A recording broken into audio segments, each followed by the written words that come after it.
Price the Lord. ஆண்டவர் மர்ம இரட்சகருமாகிய இயேசு கிறிஸ்துவின் ஈடு இணையில்லாத நாமத்தினாலே உங்கள் யாவருக்கும் என் அன்பின் வாழ்த்துக்கள். இந்த நாளிலும் கூட ஒரு புதிய மாதத்துக்குள்ளாய் வந்திருக்கிறோம். ஒரு புது காரியத்தை எதிர்பார்த்திருப்போம். ஒரு வாழ்க்கையில் ஒரு மாற்றம், ஒரு முன்னேற்றம், ஏதாவது ஒரு நல்லது நடக்காதான்னு சொல்லி நீங்கள் ஏக்கத்தோடு இருப்பீங்கன்னா, ஆண்டவர் இந்த மாதத்தில் உங்கள் வாழ்க்கையில் நீங்கள் காத்திருந்த விஷயங்களுக்கெல்லாம் ஒரு நல்ல காரியத்தை செய்ய விரும்புகிறார். சங்கீதம் 20வது அதிகாரம் 4வது வசனம் இப்படியே சொல்லுகிறது, அவர் உமது மன விருப்பத்தின்படி உமக்கு தந்தருளி உமது ஆலோசனைகள் எல்லாம் நிறைவேற்றுவாராக. உங்க மனசு ஆசைப்படுற காரியம், யுவர் ட்ரீம்ஸ், யுவர் டிசைர், நீங்க ஆசைப்படுற காரியத்தை கர்த்தர் இந்த மாசத்துல உங்களுக்கு தருவார். நீங்க கவலையே படாதீங்க. நீங்க எதுக்காக காத்திருந்தீங்களோ அந்த வேண்டுதல், அந்த காத்திருப்பு, அந்த ஆசை, அந்த ஏக்கம் எல்லாத்தையும் கர்த்தர் நிறைவேற்றுவார். ஆனா ஒரு விஷயம் புரிஞ்சுக்கொள்ளணுங்க, நம்ம ஆசைப்படுறது நல்ல விஷயமா இருக்கணும்.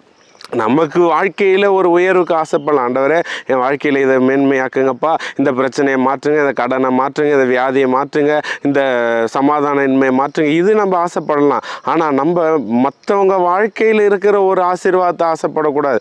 அவங்க நல்லா இருக்கிறாங்களே, அவங்களது எனக்கு வேணும். அடுத்தவன் மனைவி மேலே ஆசைப்பட்டு இந்த ஆசையை நிறைவேற்றுவாரா, மன விருப்பத்தை நிறைவேற்றுவார்னா அது தப்பான ஆசை. அதை இனியோடு விட்டுடுங்க. சிலருக்கு பார்த்தீங்கன்னு வச்சுக்கோங்களேன், வாழ்க்கையில் அடுத்த நிலைக்கு போகணும், அடுத்த உயர்வுக்கு போகணுன்றது பெரிய ஆசையாக இருக்கும். ஆனால் சிலருடைய வாழ்க்கையில் வருகிற இப்போ நடந்திருக்கிற காலங்கள்லாம் எப்படி இருக்குது தெரியுமா?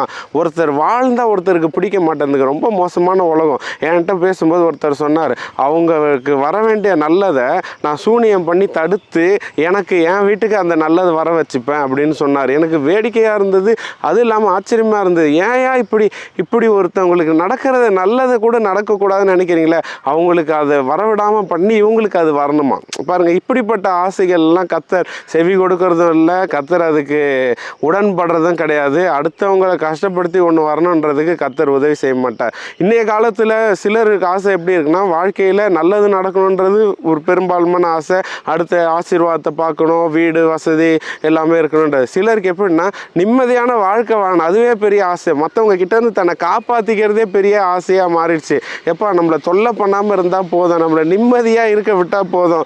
வசனம் சொல்லுகிறது, சங்கீதம் 126:1, சியோனின் சிறையிருப்பை கர்த்தர் திருப்பும் போது சொப்பனம் காண்கிறவர் போல இருந்தோம். உங்கள் வாழ்க்கையில் இருக்கிற பிரச்சனையை, கஷ்டத்தை மாற்றும் போது நீங்கள் ஒரு கனவு கண்டது போல் இருக்குங்க. கர்த்தர் இன்ஸ்டண்ட்டாக மாற்றுவார். இந்த மாதத்தில் உங்கள் மன விருப்பத்தை நிறைவேற்றுவார். நீங்கள் வாழ்க்கையில் அடுத்த நிலைக்கு போகணுன்ற ஆசீர்வாதத்தை தாண்டி எனக்கு இருக்கிற சூழலில் பிரச்சனையிலேருந்து ஒரு நிம்மதி கிடைச்சா போதும், அதுக்கே ரொம்ப ஆசைப்பட வேண்டியதாக இருக்குது. அதை கூட கர்த்தர் செய்வாருங்க. கவலைப்படாதீங்க. இந்த மாதம் உங்கள் மன விருப்பத்தை கர்த்தர் செய்வார். கவலையே படாதீங்க. கர்த்தர் எல்லாத்தையும் பார்த்துக்கொள்வார். Praise the lord, praise the lord. God plus.